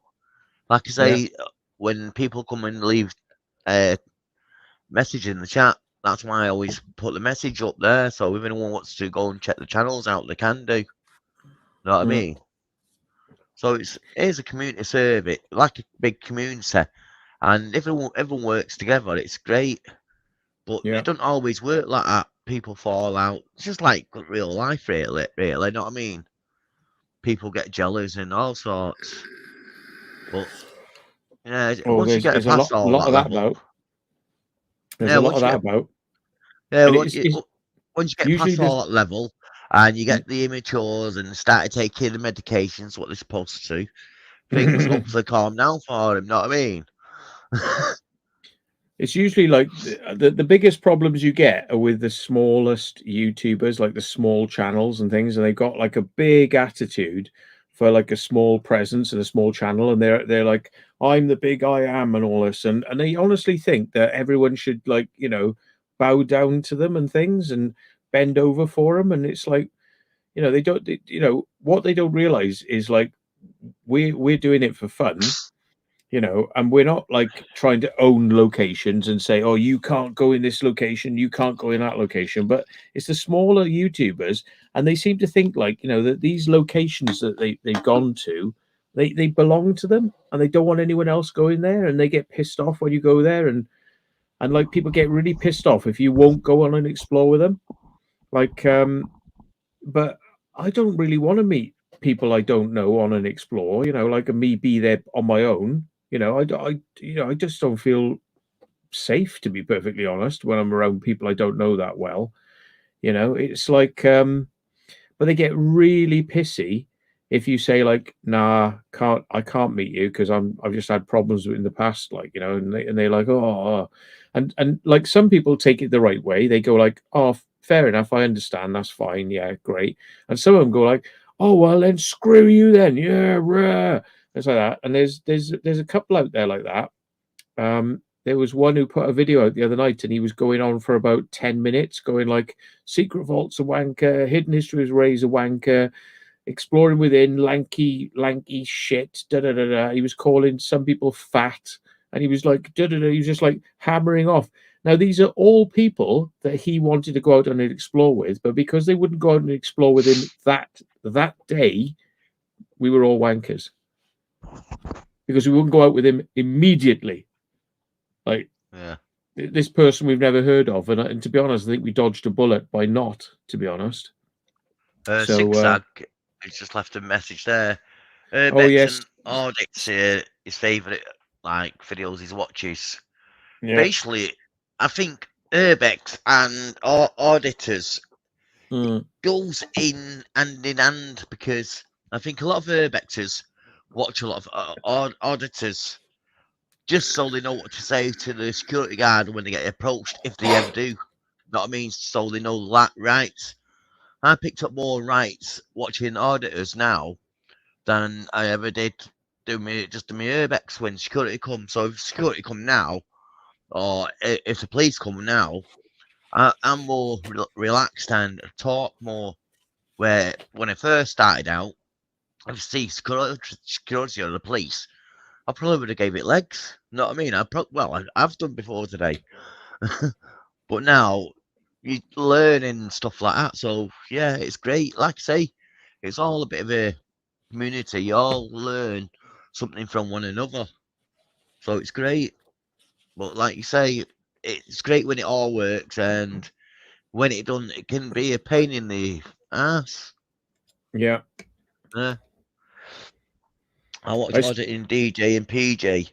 Yeah, I used to watch like PJ a lot because you used to like his style, but obviously he's been going to Egypt and then stopped doing the videos. I can understand him doing that, but instead of putting videos out every night like he does do, put him out every other night. So he does go to Egypt. He's got a few in the bank to share out. I think that was the better idea. Hello, Mr. E. Because that way people won't get bored waiting for him not putting videos out. And I've noticed PJ was bigger than DJ, but obviously because DJ puts his videos out all the time and every day virtually, or if he doesn't, it's every other day. He's never out of a video. Where PJ runs out of videos, and obviously there's more people on DJ's channel there is now than PJ. But yeah, DJ got started through PJ, if you know what I mean. Yeah. Yeah. I think it's a bit of a weird one, really. Like, you know, seeing people, you know, going. Well, they kind of looking for trouble, really. That's the way I see these. You know, it's like they're looking for something to happen that's kind of negative, and then everyone's going to go, ooh, you know, like that. I mean, I'd rather avoid confrontation if I can help it. It happens when you least expect it. I'd rather avoid it because it's like I don't want to sort of end up with somebody like ranting at us and then ended up they call a bloody police or some nonsense. You know, I'd rather not have to go through that, but. You know, these guys, they're kind of like, they literally want to sort of, you know, somebody to kick off because it looks good, you know, that's what they're looking for. And I would rather avoid it. But sometimes when I've been up against these idiots, you know, like you do end up giving them a bit of mouth sometimes. But, you know, it's because I think, you know, they act like dickheads. A lot of these security and people act like idiots, you know. So, you know, I just think, oh, if they're going to be idiots, so just talk to them like idiots and be done with it. Like, but yeah, I'd rather avoid meeting the owners and meeting people. Really, Yeah. It's only if you have to, you know, it's only if it really has to be. I'd rather get in there, do it, and get out, you know. And I think anytime you start talking to people, you know, you're counting down the minutes till the police arrive. You know what I mean? So, yeah. Yeah, you know what I mean? Some auditors do just go out looking for trouble. You know what I mean? And, well, that's the name of it, auditing. But some places where they go, like some industrial estates, talking about PJ and DJ, are quite interesting of the places to go, or I find them interesting because I'm into my engineering and stuff like that in a way. You know what I mean?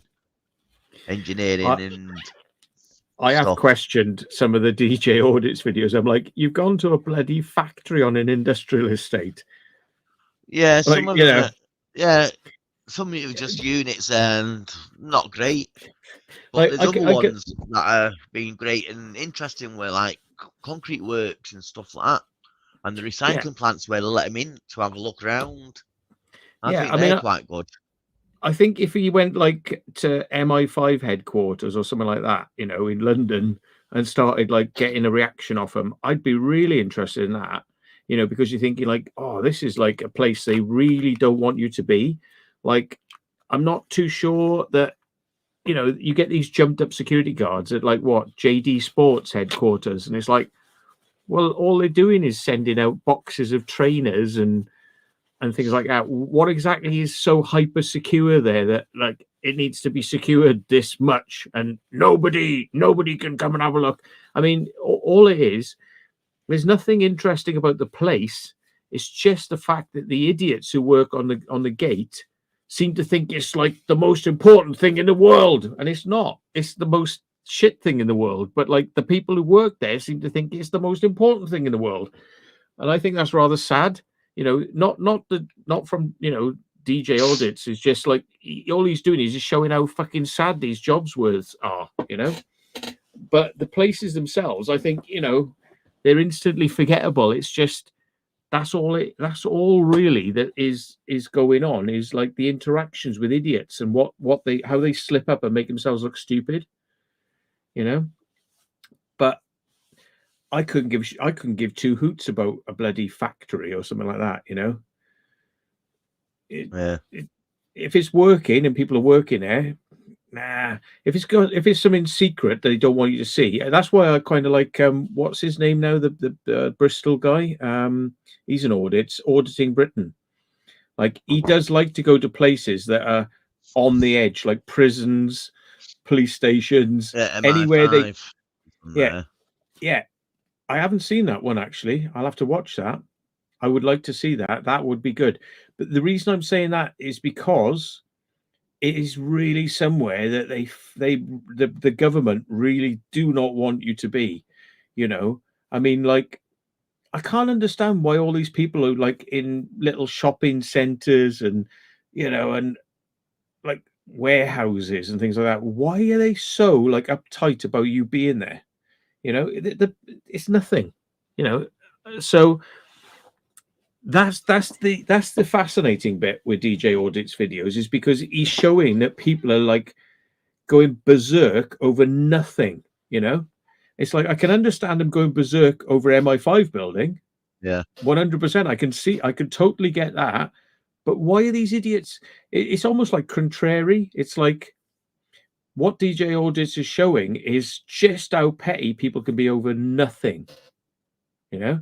Whereas with Auditing Britain, I get it. Like, you know, he's trying to push it way beyond the you know, the safe zone with where he's going. But yeah, understand what you're saying there as well. Yeah.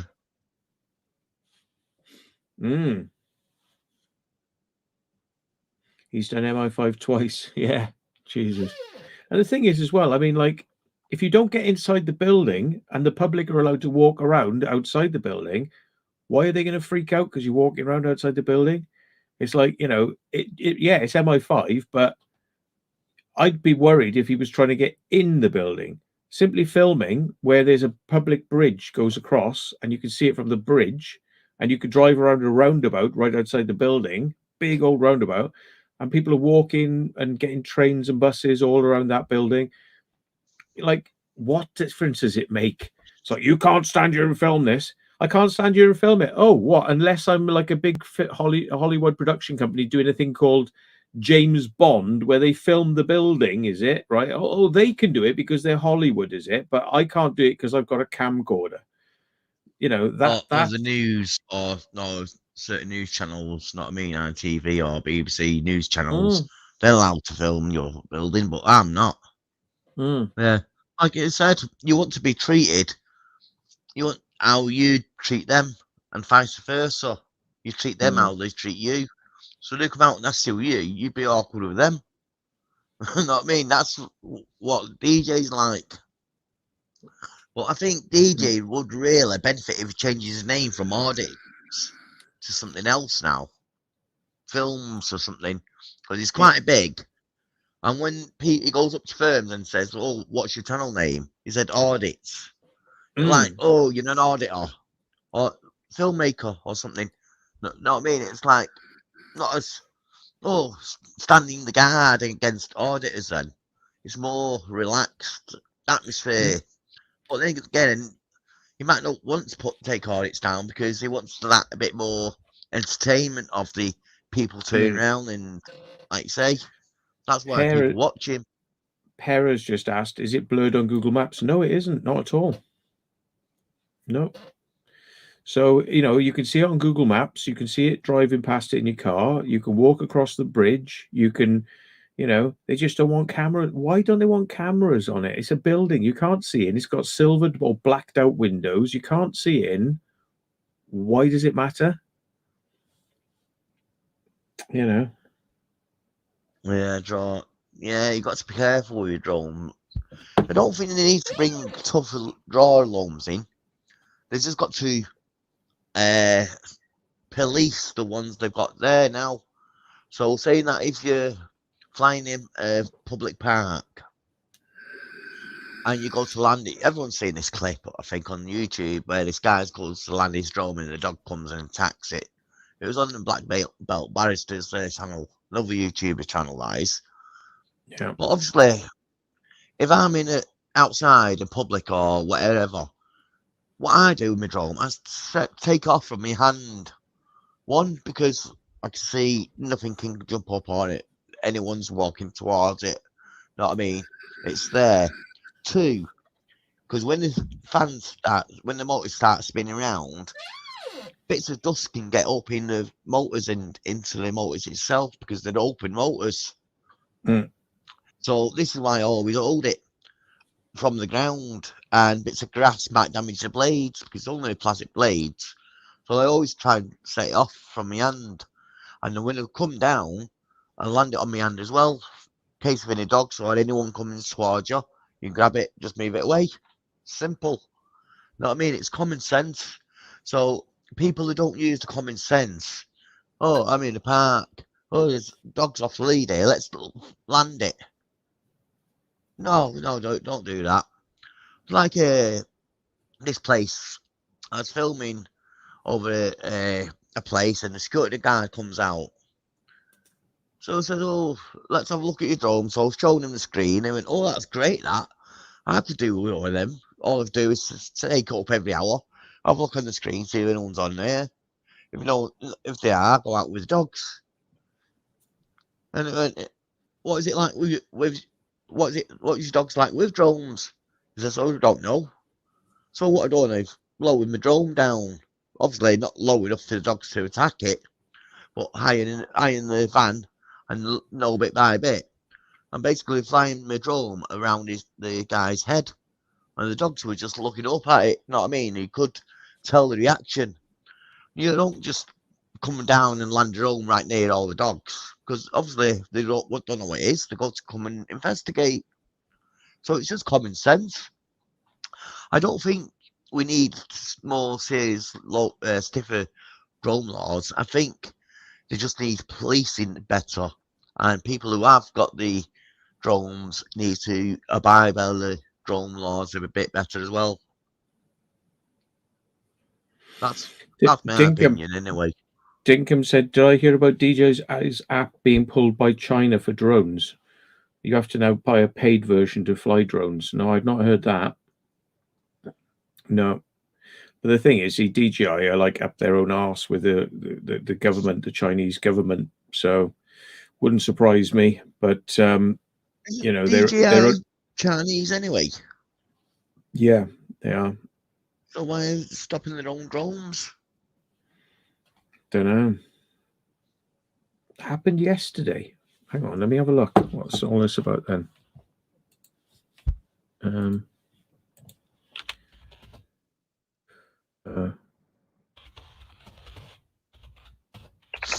What happened yesterday?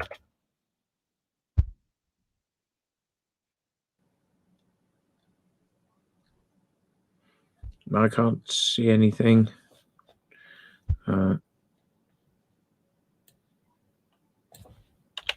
Duncan saying that. I don't know.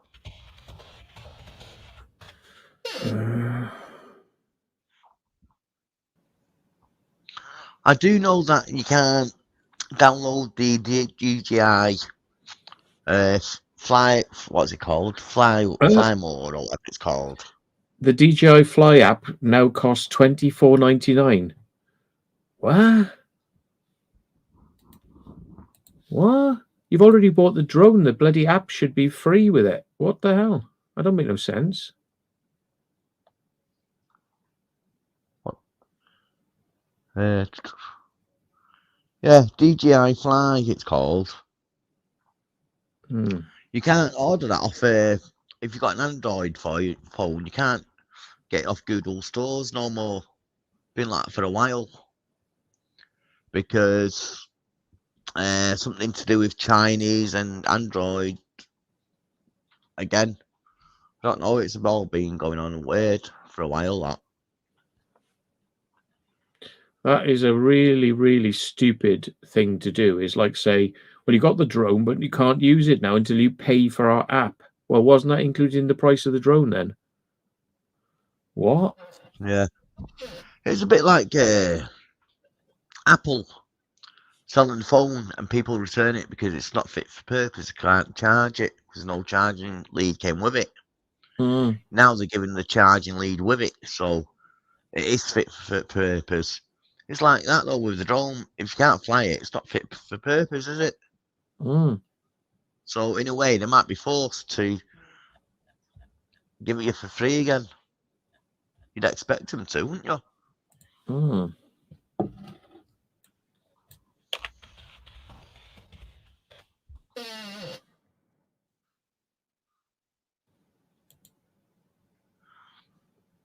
Yeah, but I think if you look for it now, you won't find it again on the Android apps. DJI Fly, is it? What's it called? Fly. I don't know what version they're on about that you have to pay 24 quid for, but nobody's really talking about paying for it at the moment. You know, I've seen one article saying pay 24 quid, but I don't know what that's for. They're asking you to pay 24 quid for, but happened yesterday. If you don't pay, it won't load. Well, I'll fucking say, well, I'll just use Litchi then. Fuck off. Just use that. Wow. Yeah. That is the daftest move I've heard of in ages. Suppose you're paying for a service, aren't you, Lee? In a way. Well, no, you paid for that when you bought the drone. You bought for something that you can charge up and go flying with. You know, networking kit from CIS. It's on the screen. What he's put costs $2,000, and if you don't pay an extra £150 a year for your license, it just turns into a brick. It's like that with in garages. You get diagnostic machines from certain places, and they update it every year as long as you keep paying your license once a year, even though you bought the hardware for it and everything. So it's to keep it running, basically, some places like that. So that Yeah. might be why they charge you a fee once a year for £150. Cisco have been the kings of charging you for something that should be free. They've done that Yeah. for years. They do things like, oh, video conferencing. It's like, oh, it'll be £5,000 to buy a camera, and like £5,000 to buy the server, and £5,000 to be licensed for it, and all this. And all you're doing is something you can do on Zoom for free. Exactly the same thing. But they want to charge you loads of money to do something that everyone else is doing for free. They're just scum. I think Cisco are just a scummy company, to be honest. That's it. There's firms out there that, and it was bad, like I'm saying, talking about diagnostics for cars. Some of them are great, you know what I mean? Tells you what to do. It's all computerized.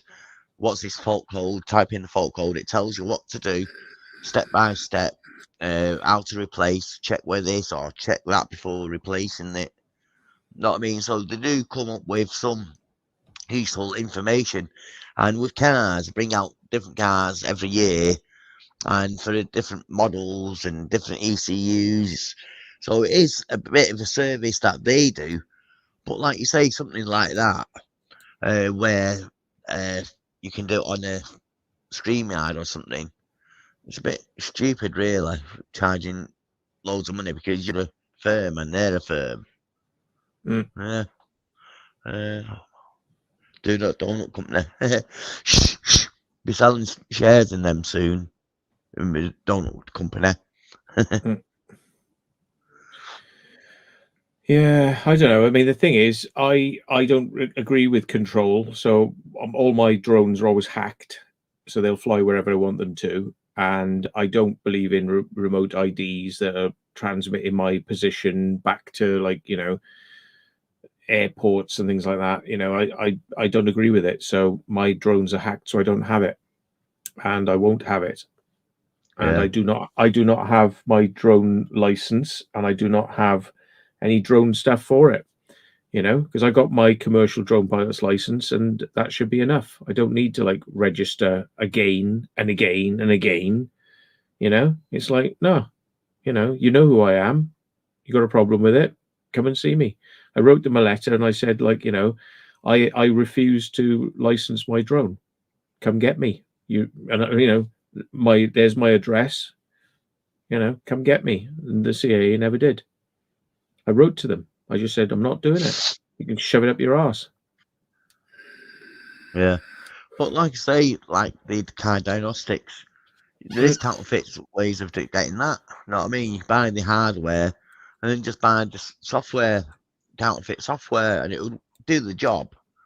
But it might not do the latest up-to-date vehicles. Might be a couple of years out of the line. You know what I mean? Out of date. But you're better off with older firmware sometimes. You're better off with it because they bring out newer firmware, not because it's good for you, it's because it's good for them. So they say, oh, this is for security reasons. And it's not. What they do is they're locking it down and making it tighter. And then they're restricting things and introducing things you didn't ask for and didn't want. And then by the end of it, your drone is usually pretty shit. And then they go, oh, well, we're just releasing a new drone now, which actually works again. It works properly like it should. And it's like, oh, here we go. And then eventually that drone will get locked down until it's so shit you don't want to fly it anymore.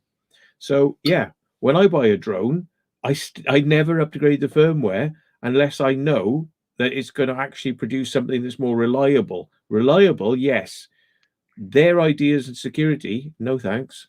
Yeah. I think I've updated my drone once. I think I might have once when I first got it. But since then, I've not. It keeps asking me to. I've got two phones, one with an internet connection, one without internet connection. And the one without the internet connection, that's the one I use for the drone. But sometimes I link my phone up as a hotspot. So therefore, my other phone can link up to it. So if it's linked up to that and it comes up when I put my drone in, oh, time to update. You want to update it? I'll say no later. Hit that, then turn off the Wi-Fi connection on it. So try not to update stuff like that. Yeah. To the channel. Thank you, Rich. I hope you enjoy it. what I do, I do live streams virtually every Tuesday, and do films about abandoned places, old things, and old vehicles, and just anything interesting really. It's a bit like you don't know what you're going to get on this channel, what video's coming out next. Yeah, Kerno EXP says he's noticed the CAA have been changing the rules and regulations quite a bit over the last 12 months, and it's absolutely ridiculous. It is, because you do not see them making this many changes. They don't make hardly any changes, like no changes to do with civil aviation, to do with big aircraft, to do with things like that. There's nothing. They don't do anything. Yeah, but drones, they got a fucking big hard on, like fucking this long, for fucking drones. Yeah. And they're like, drone this, drone that. Oh, we're going with the EU regulations. Oh, we scrapped that now. We got our own regulations. Oh, now we're going to be slightly compatible with the EU regulations again. Change. It's just like every frigging week there's some new thing comes out. It was like you had to have a commercial drone pilot's license to fly commercially. Now you don't. You don't have to have a commercial drone pilot's license now. You just have to be insured. And it's up to you to prove that you are, No, beforehand, the CAA were issuing pseudo licenses, but you had to send them your insurance to prove that you had it. And then they would go, oh, here's your pseudo license. Now it's down to you. It's not, so they change, chop change. It's quite hard to keep up with what the regulations are. So I say the easiest way to keep up with what the regulations are is to say, fuck all that. I'll fly by air law, not by your drone laws. I'll fly by air law. Yeah, because it's like, all these little rules and bylaws you're bringing in, right? Fuck that. I fly by air law. Yeah. So I don't fly by your little rules. Bollocks. Yeah. Maverick 2 Zoom has no remote ID, and night LEDs are totally turned off. Yeah. Yeah. But it's all pretty silly, really, isn't it? Because like if you're the military, you can just like go fly a drone out of line of sight for 50 miles. But like, what do you do to be able to do that? You go, oh well, we've done a risk assessment. We're the military. We've done a risk assessment, and we think it's fine. All right then. So can I do a risk assessment and say I've risk assessed that your CAA laws are bollocks, and I've risk assessed it to say that I don't need it. Thank you very much. Bye. There we are.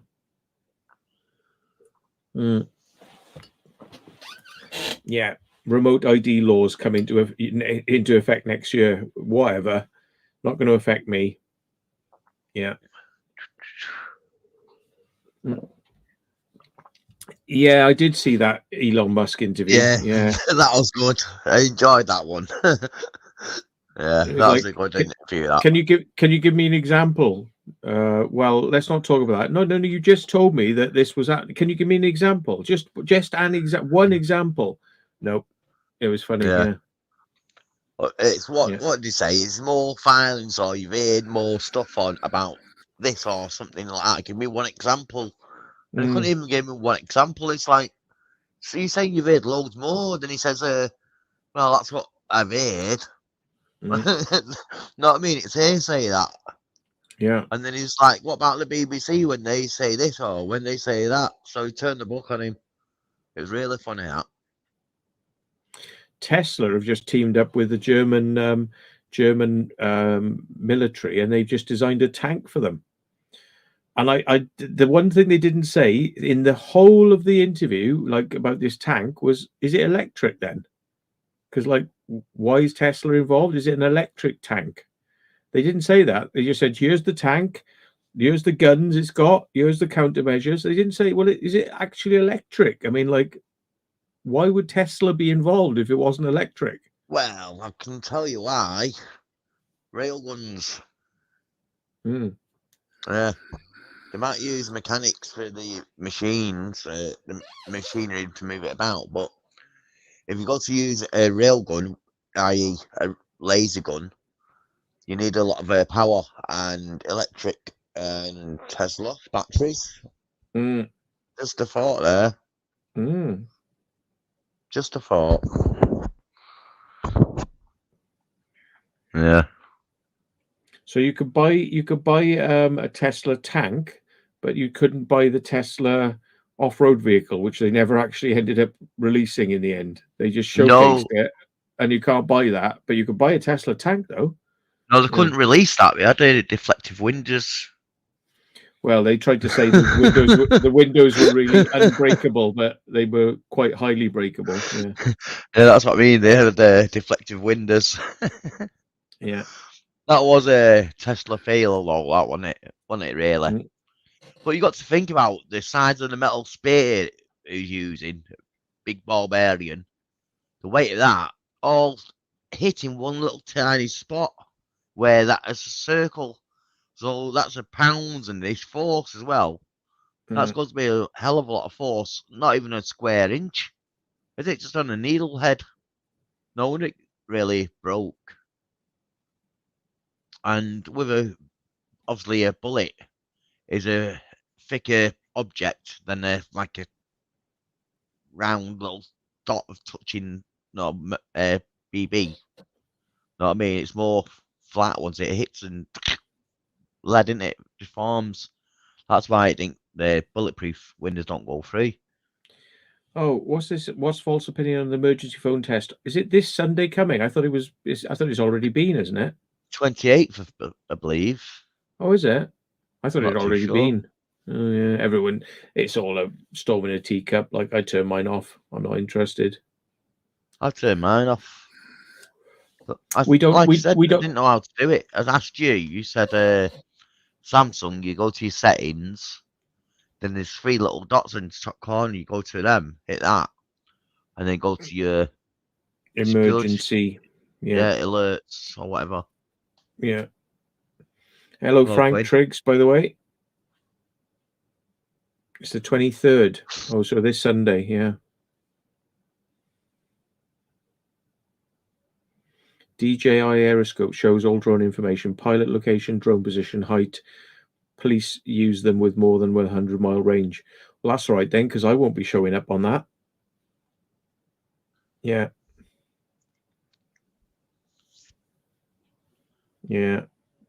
It's a bloody joke. I mean, like, show me the evidence that drones have really been responsible for any aircraft crashes or anything, and then people should start taking it seriously. But drones are like, they've never really been involved in anything serious at all. You know. St. George's Day tests on. Cheers, mate. 3 o'clock on Sunday, is it? Oh, right. Oh dear. Yeah. Are you staying on for a bit longer, Mr. Will? Oh, please hell. 2 hours. Yeah. If you basically, are, I'll get another beer if you are. No, I was going to say. I'm just going to keep it for 2 hours at the moment. But we'll be working on something longer or a different one or something. We'll sort it out eventually. But for tonight, I'm pretty knackered when I came on. So I'm woken up a bit now. But yeah, I've got to keep it 2 hours. What everyone's used to at the moment. So yeah. Thank you all. Thank you, Matt, reminding me it's coming up to 2 hours. Oh, jeez, I shouldn't have said anything, should I? Yeah. They're asking, am I going to go live? Well, yeah, aren't they?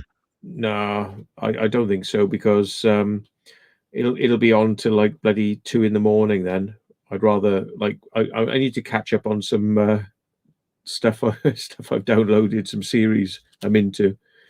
So yeah. Besides which, what am I going to talk about now? We've just talked about it all year. I'm going to have to start new, like, with all new exciting subject matter that we've already just talked about. So B saying she'll keep us all up to date on the service, so we can turn ours off and she'll keep us up to date. So thank you, B. Excellent for that. Nothing ever happens in the UK that's that important. You know, we don't have a history of like tornadoes or tsunamis or anything. You know, so no, we don't. But like I say, things aren't looking great, are they? With different countries sending troops all over the place as well. So it could be Wow. like a Cold War free alert thing. You never know. Yeah, And on that well, bombshell, might be good better to night, just everyone. might be better not to know. Yeah, that's it. Yeah, because you won't have a chance to get underground anyway. So yeah, good Yeah. night. Bye bye. All right, folks. Bye. Sleep tight. Don't worry about what Bye. we just said. Nah, Bye bye. it's never going to End happen. broadcast.